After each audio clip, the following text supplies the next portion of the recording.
আমরা কেউ মনে করছি সে আত্মহত্যা করেছে, তার বাচ্চাকে মেরে ফেলেছে, কিন্তু এই বাচ্চা এবং তার যে মা বা সাদ্দামের স্ত্রী এবং সন্তানের মৃত্যুটা স্বাভাবিক না। একটু তো লজিক কাজ করে গেছে যে বাচ্চাটা তিনি পানিতে চুবাই মারছেন, কেন মারবেন? তিনি আত্মহত্যা করছেন, বাচ্চাটা তো নিজেও ওইভাবেই শেষ করতে পারতেন, কিন্তু পানিতে চুবানোর ঘটনা এখানে ঘটছে। সাসপিশিয়াস, এখানে রহস্যজনক কিছু বিষয় আছে। সাদ্দামের সাথে যেটা হয়েছে এটার বিচার একদিন এই দেশের মাটিতে হবে, সিস্টেম বিচারের আওতায় আসবে, এটা মনে রাখেন। ছাত্রলীগ নেতা সাদ্দামের স্ত্রী এবং সন্তানের বিষয়ে নতুন চাঞ্চল্যকর তথ্য আসে। তাদের জানাজা কেন পড়তে দেওয়া হয় নাই সাদ্দামকে, এই নিয়ে ডক্টর ইউনূস আন্তর্জাতিক চাপে পড়েছে। সাদ্দাম তার স্ত্রীর কাছে যে চিঠিটি লিখেছিল, সে চিঠিতে সে উল্লেখ করেছে যে হত্যা মামলায় সাদ্দামকে গ্রেপ্তার করা হয়েছে, যে তারিখে সে হত্যা সংঘটিত হয়েছে। সাদ্দাম সেই সময় ভারতে চিকিৎসাধীন অবস্থায় ছিল, যার প্রমাণ তার পাসপোর্টে।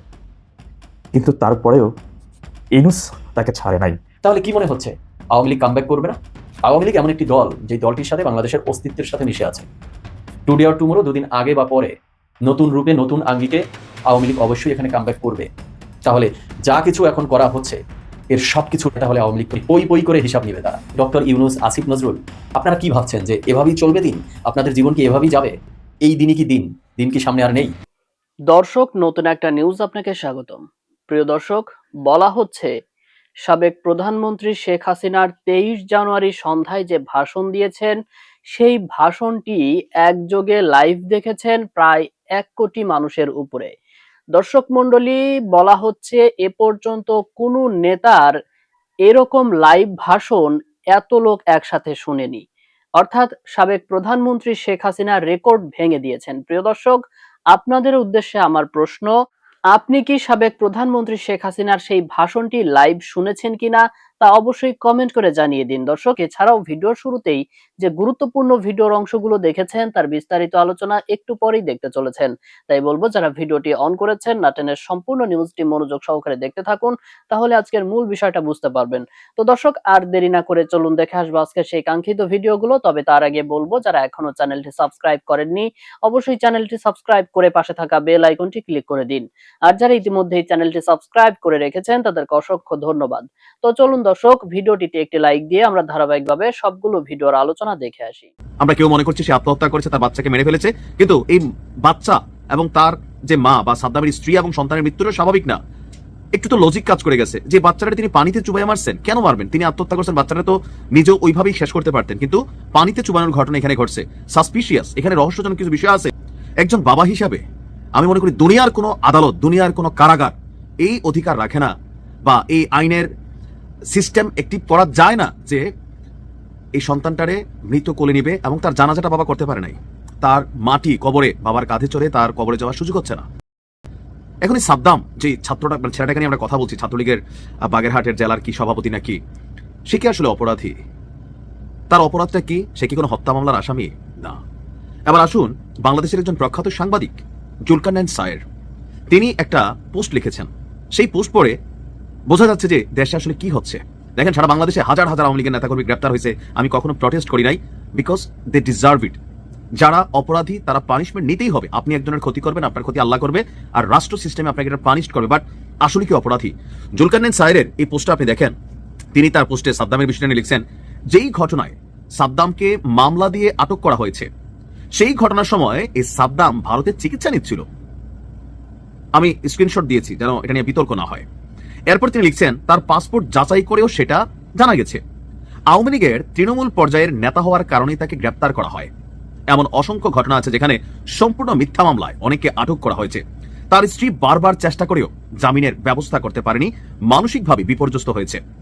আমরা কেউ মনে করছি সে আত্মহত্যা করেছে, তার বাচ্চাকে মেরে ফেলেছে, কিন্তু এই বাচ্চা এবং তার যে মা বা সাদ্দামের স্ত্রী এবং সন্তানের মৃত্যুটা স্বাভাবিক না।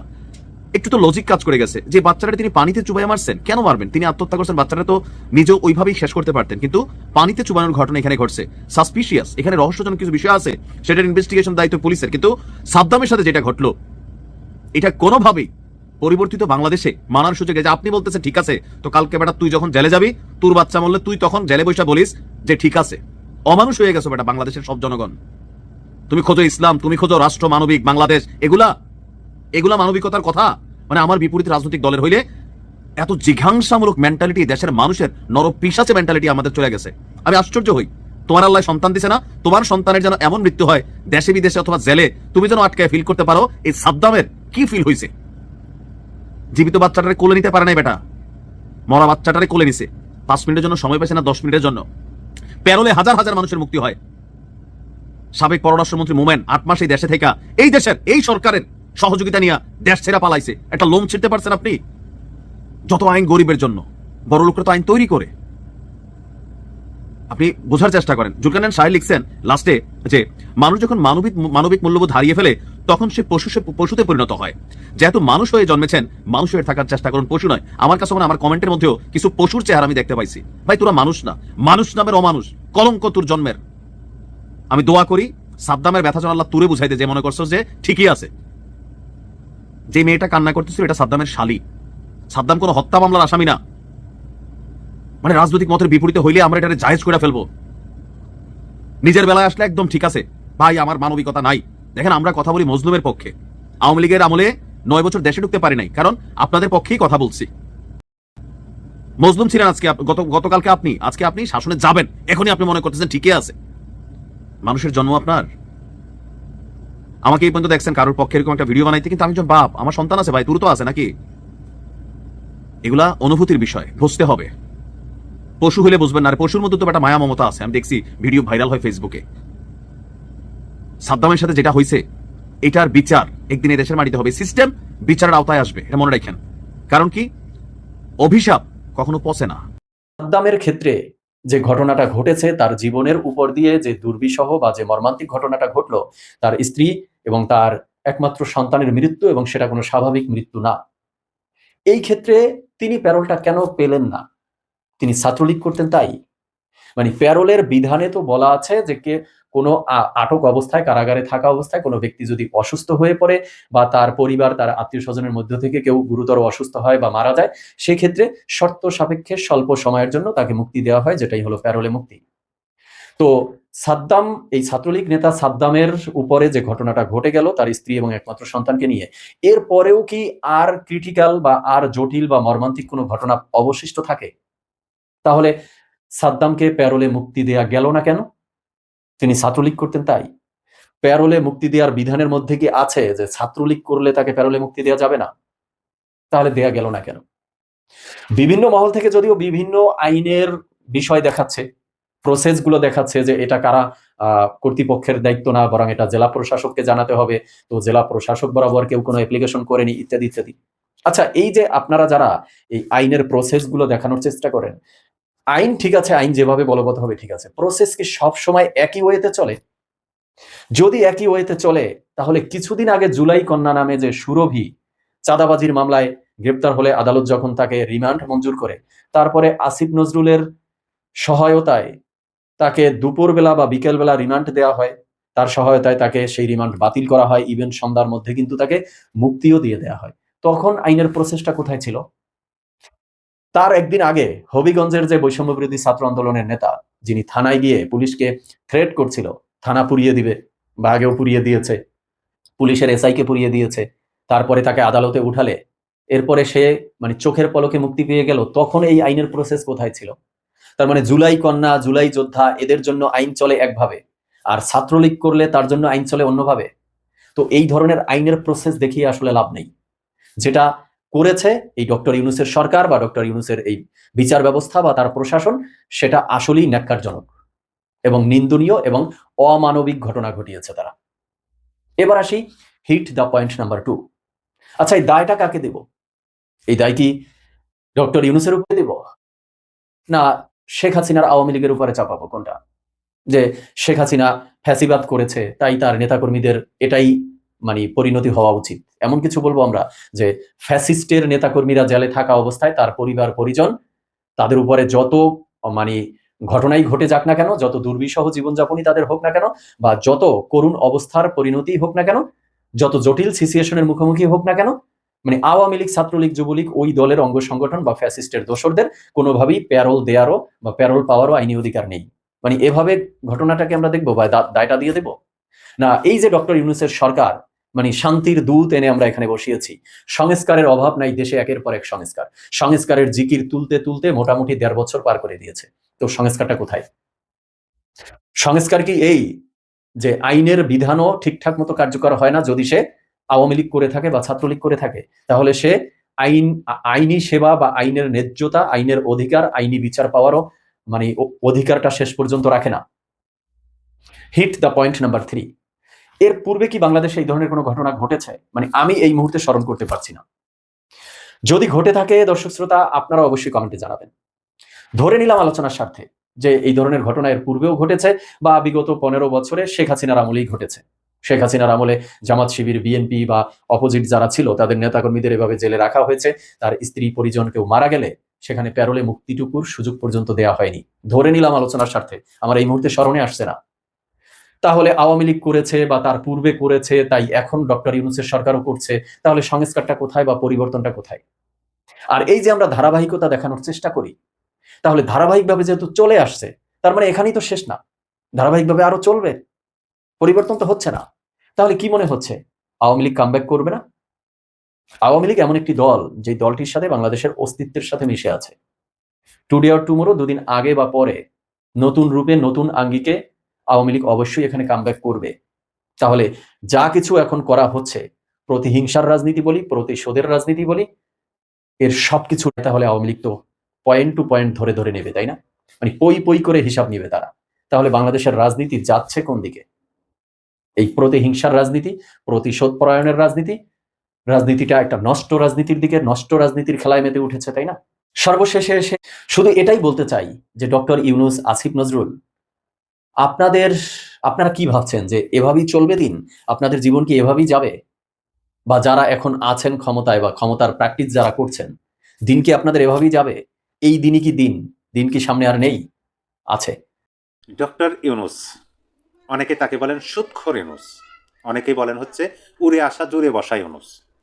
আবার এক নারীর বক্তব্য আমি শুনলাম, তিনি বললেন যে এত সুন্দর একটা নাম ইউনূস, কত সুন্দর একটা নাম, তার এই নামটা রাখছে কেন? এই নামটার ক্ষতি করছে, এই নামটার মানে তার নাম তো এটা হওয়া উচিত না। তাকে দেখতে সেই মিশরে ফেরাউনের মতো দেখা যায়, এই কথা কিন্তু বলছেন এক নারী, এবং সেটা ভাইরাল হয়েছে। মানুষের মনের মধ্যে যে কি ক্ষোভ জন্মেছে তার প্রতি, সেটা ভাষায় প্রকাশ করার মতো না। এক রিক্সা চালক দেখেন না, গালি দিতে দিতে রিক্সা চালাইতেছে, তারপরে আপনি আর একজন রিক্সাওয়ালাকে দেখলেন না, কানতেছে, সকাল থেকে পারে কয়েক টাকা কামাই করছে। যাই হোক, সেইটা ভিন্ন বিষয়। প্রথমে এই কথাগুলো বললাম। ডক্টর ইউনূস কি বলছে? ডক্টর ইউনূস বলছে যে আসন্ন জাতীয় সংসদ নির্বাচন হবে ঐতিহাসিক নির্বাচন, কালজয়ী নির্বাচন, এবং এই নির্বাচনটা হবে বিশ্বসেরা নির্বাচন। বিশ্বের সকল মানুষ এই নির্বাচনের দিকে তাকিয়ে থাকবে। তার কথায় আমরা ব্যাপকভাবে প্রত্যাখ্যান করছি এবং তার এই বক্তব্যের আমরা সমালোচনা করছি, যেটা সম্ভব না। ঐতিহাসিক বিশ্বসেরা কালজয়ী নির্বাচন দিতে হলে দেশের সকল নাগরিকের অংশগ্রহণ প্রয়োজন। সকল নাগরিক মানে কি? প্রতিটা রাজনৈতিক দল, তাদের অংশগ্রহণ প্রয়োজন। এখন প্রায় 50%-এরও অধিক নাগরিকের নেতৃত্ব দানকারী রাজনৈতিক দলগুলোকে বাইরে রেখে নির্বাচন করলে সে নির্বাচন তো ঐতিহাসিক কালজয়ী নির্বাচন হতে পারে না। সেইটার প্রতিফলন আমরা ইতিমধ্যে দেখতেছি। বাংলাদেশের বিভিন্ন জাতীয় পর্যায়ে রাজনীতি করা ব্যক্তিত্ব তারা বলতেছেন যে আওয়ামী লীগবিহীন নির্বাচন প্রতিদ্বন্দ্বীহীনতা মনে হচ্ছে। এটা তারাই বলতেছেন যারা অংশগ্রহণ করতেছেন। দেখেন, আপনাদেরকে আমি প্রমাণ দেখাই। এই যে মেজর অবসরপ্রাপ্ত হাফিজ, বিএনপি স্থায়ী কমিটির সদস্য, তিনি বলছেন আওয়ামী লীগ মাঠে নেই, নির্বাচন প্রতিদ্বন্দ্বীহীনতা মনে হচ্ছে। দেখেন, যারা প্রকৃত রাজনীতিবিদ, যারা প্রকৃতপক্ষে নির্বাচনী মাঠে রাজনৈতিকভাবে মোকাবেলা করতে চান, তারা শক্তিশালী প্রতিদ্বন্দ্বী খোঁজেন, তাছাড়া খেলাই তো জমে না। বর্তমানে সেটা আছে নাই, সেই কথাটা তিনি বলছেন। আমি মির্জা ফখরুল ইসলাম আলমগীরের একটা বক্তব্য শোনাই। হাসিনা আপার রেখে যাওয়া নেতাকর্মী সমর্থকদের পাশে আছে। তিনি বলছেন যে যারা অপরাধ করছে তাদেরকে আপনারা আইনের আওতায় দিন, আইনের মাধ্যমে বিচার করেন, কিন্তু যারা নিরপরাধ তাদেরকে আমরা কোনোভাবেই হেনস্থা করতে দেব না। এই কথা তিনি বলছেন। আরও আগেও কিন্তু তিনি তার নির্বাচনী এলাকায় তার নেতাকর্মীদের বলছেন যে আওয়ামী লীগের বিরুদ্ধে যত মামলা আপনারা করছেন সকল মামলা তুলে নেন, এই ধরনের বক্তব্য দিচ্ছেন। এখন এই যে দুটা বক্তব্য শোনালাম, ডক্টর ইউনূসের কালজয়ী নির্বাচন, অশনির সংকেতটা কোথায় সেটা আমি খুঁজে বের করতেছি। এখন শেখ হাসিনার একটা বক্তব্য আপনাদেরকে শোনাই, সেটা হলো 23শে জানুয়ারি সংবাদ সম্মেলনে তার যে একটা অডিও বক্তব্য প্রচার করা হয়েছে, সেই অডিও বক্তব্যে দেখেন তিনি কি কথা বলছেন। তিনি প্রথমে মানে বক্তব্যের শেষে তিনি বলছেন, আমি দুইটা লাইন পড়ে শোনাবো। তো দুইটা লাইনের মধ্যে প্রথম লাইন হলো, সবশেষে তিনি আওয়ামী লীগকে বাংলাদেশের গণতন্ত্রের একমাত্র বৈধ অভিভাবক হিসেবে দাবি করেন। এখন অনেকে বলতেই পারেন যে তিনি দাবি করতে পারেন, তিনি একটা দলের সভানেত্রী, তার দলের দলের প্রতি তো তিনি এরকম আশাবাদ ব্যক্ত করবেনই যে দেশে মুক্তিযুদ্ধ, স্বাধীনতা এবং গণতন্ত্রের একমাত্র বৈধ অভিভাবক বাংলাদেশের আওয়ামী লীগ। এটা আমিও বলি যে কোনো রাজনৈতিক দল বলতে পারে, বা রাজনৈতিক দলের নেতা তার দলকে এরকম বলতে পারে যে এই দেশে গণতন্ত্রের প্রতীক আমাদেরই দল। কিন্তু সেইটার গ্রহণযোগ্যতা এবং সেই বক্তব্যের কি বলে যে বাংলাদেশের মানুষ কিভাবে গ্রহণ করতেছে সেটা মূল বিষয়। মানে এটা স্বীকৃতি কিন্তু দিতে হবে জনগণকে, দেশের নাগরিককে। দেশের নাগরিক কিভাবে নিতেছে সেটা কিন্তু আমাদের দেখতে হবে। আমরা তো ইতিপূর্বেই আমরা খুব ভালোভাবেই এটা লক্ষ্য করতে পারছি যে বাংলাদেশ আওয়ামী লীগবিহীন বাংলাদেশের স্বাধীনতা, মুক্তিযুদ্ধ, সংবিধান এগুলো অনিরাপদ। গণতন্ত্রের বিষয়টা তো আমি নাই আসলাম। তার পরের লাইনে তিনি যেটা বলছেন যে এবং মুক্তিযুদ্ধের সপক্ষ শক্তিকে সংবিধান পুনরুদ্ধারে ঐক্যবদ্ধ হওয়ার আহ্বান। এবং তিনি শেখ হাসিনা তিনি আহ্বান জানাইতেছেন। কিসের জন্য আহ্বান জানাইতেছেন? যে সংবিধান পুনরুদ্ধার, কোনো কিছু যদি পুনরুদ্ধার করতে হয় তখন কি করতে হবে? মানে বুঝতে হবে যে সেইটা হারিয়ে গেছে, সেটা নাই। তিনি কি পুনরুদ্ধারের কথা বলেন? সংবিধান পুনরুদ্ধার, মানে সংবিধান হারিয়ে গেছে, সেটাকে পুনরুদ্ধার করতে হবে। আর এটা পুনরুদ্ধার করতে হলে কাদেরকে তিনি আহ্বান জানালেন? তিনি আহ্বান জানালেন মুক্তিযুদ্ধের সপক্ষের শক্তিকে, কোনো নাম উচ্চারণ ব্যতি রেখে।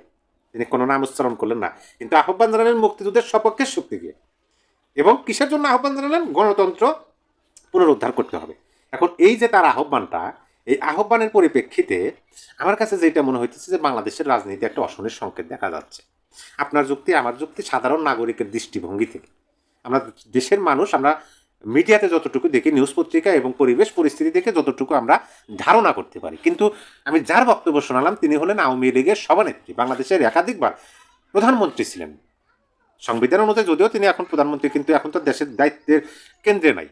কিন্তু তিনি সব জানেন, বোঝেন যে কিভাবে কি হচ্ছে, কি হতে পারে। সেই ধারাবাহিকতায় তিনি কি করলেন? যে স্বাধীনতা মুক্তিযুদ্ধের সপক্ষ শক্তিকে তিনি আহ্বান জানালেন সংবিধান পুনরুদ্ধারের জন্য। আচ্ছা, এইটাও মনে রাখেন। এখন ওই যে আমি প্রথমে আপনাদেরকে বললাম ডক্টর ইউনূসের ঐতিহাসিক কালজয়ী নির্বাচনটা ঐতিহাসিক কালজয়ী আমরা মেনে নিতাম যদি দেশের জনগণের জন্য হতো, সকল দলের অংশগ্রহণে সুষ্ঠু, নিরপেক্ষ, গ্রহণযোগ্য এবং বিশ্বাসযোগ্য একটা নির্বাচন ডক্টর ইউনূস আয়োজন করতো। তাহলে আমরা তিনি যে বক্তব্য দিয়েছেন সেটা নির্দ্বিধায় মেনে নিতাম, ঐতিহাসিক, কালজয়ী, বিশ্বসেরা। কিন্তু এইটা আমরা মেনে নিতে না পারলেও আমার মনে হয় যে কোনো একটা গোষ্ঠী, যে কোনো একটা সংগঠন, যে কোনো একটা রাজনৈতিক দলের জন্য এটা ঐতিহাসিক, কালজয়ী, বিশ্বসেরা নির্বাচন হতে যাচ্ছে। কিভাবে? শেখ হাসিনা সেই ইঙ্গিতটা তিনি দিচ্ছেন যে গণতন্ত্র, সংবিধান পুনরুদ্ধারের জন্য মুক্তিযুদ্ধের সপক্ষের শক্তিকে একত্রিত হয়ে লড়াই সংগ্রাম করতে হবে, সংবিধান পুনরুদ্ধার করতে হবে, সেজন্য তিনি আহ্বান জানালেন। তার মানে কি? তার মানে হলো যে আমরা জানি যে একটা ম্যাট্রিকুলাস ডিজাইনের মাধ্যমে বর্তমান অন্তর্বর্তী সরকার ক্ষমতায় আসছে। এখন নতুন করে ওয়াশিংটন পোস্ট যেটা বলতেছে যে মার্কিন যুক্তরাষ্ট্র তারা জামাতে ইসলামের সাথে সুসম্পর্ক, বন্ধুত্ব সুলভ সম্পর্ক গড়তে চায় এবং জামাতকে বাংলাদেশের রাষ্ট্র ক্ষমতায় দেখতে চায় মার্কিন যুক্তরাষ্ট্র। এই যে ওয়াশিংটন পোস্টের এই যে নিউজটা, এই নিউজটার সাথে আপনি একটু মিলান, তাহলে কি ম্যাট্রিকুলাস ডিজাইন অনুযায়ী হচ্ছে, এগোচ্ছে, ধীরে ধীরে এগোচ্ছে? নাসিরউদ্দিন পাটোয়ারি তিনি নির্বাচনের প্রচারণায় গেছেন, সে নির্বাচনের প্রচারণায় তাকে পচা ডিম নিক্ষেপ করছে। তখন তিনি কি বলছেন যে 12 তারিখ পরে দেখে নেবেন। তাদের কথা বলার ধরন, তাদের যে কনফিডেন্ট, আত্মবিশ্বাস, এই সকল কিছু দেখা, এবং ডক্টর ইউনূস আগেই বলে রাখছেন নতুন যে রাজনৈতিক দল গঠন হয়েছে, ছাত্ররা যে নতুন একটা রাজনৈতিক দল গঠন করছেন, সেই দলের মধ্যে অনেকেই নির্বাচিত হবেন, অনেকে মন্ত্রিত্ব পাইবেন, এমনকি শিক্ষা মন্ত্রণালয় তো তিনি মনে হয় আগেভাগেই দিয়ে দিচ্ছেন। এই ধরনের বক্তব্য দিচ্ছেন না? ওয়াশিংটনের পোস্ট শেখ হাসিনার মুক্তিযুদ্ধের সপক্ষের শক্তিকে আহ্বান জানিয়ে রাখা, ঐতিহাসিক কালজয়ী নির্বাচন, মেটিকুলাস ডিজাইন, আমেরিকার সাথে ভালো সম্পর্ক, আমেরিকা কাকে ক্ষমতায় দেখতে চায়, সকল কিছু মিলেলে আমার কাছে মনে হয় যে বাংলার রাজনীতিতে একটা অশনের সংকেত দেখা যাচ্ছে। যার কারণে বড় বড় লিডাররা তারা আগে থেকেই বক্তব্য দিয়ে রাখতেছেন, কেউ হাস্যরসাত্মবোধকভাবে, কেউ মানে সিরিয়াসলিভাবে, কিন্তু আশ্রয় দিচ্ছেন, প্রশ্রয় দিচ্ছেন, তারাও শক্তি সঞ্চয় করতেছেন, অন্যকে জায়গা করে দিতেছেন, এবং তারা নিজেরাও প্রস্তুতি নিচ্ছেন খুবই গোপনে, খুবই সূক্ষ্মভাবে। অপরদিকে কালজয়ী নির্বাচনকারীরা তারাও খুবই সূক্ষ্মভাবে এগোচ্ছেন। এই সকল বিষয় দেখে আমার কাছে সেটাই মনে হলো এবং মনে হয়, যার কারণে আমি বললাম বাংলার নির্বাচনী আকাশে মেঘের ঘনঘটা। শেখ হাসিনার বিশেষ বার্তা কিসের ইঙ্গিত দেয়? প্রিয় দর্শক, আমি আশা করছি সবগুলো ভিডিওই আপনি মনোযোগ সহকারে দেখেছেন। সেই সাথে দর্শক, এই ভিডিওগুলো সম্পর্কিত যদি কোনো তথ্য বা মতামত থাকে তাহলে তো অবশ্যই কমেন্ট করে জানিয়ে দিন। এতক্ষণ সাথে থাকার জন্য ধন্যবাদ।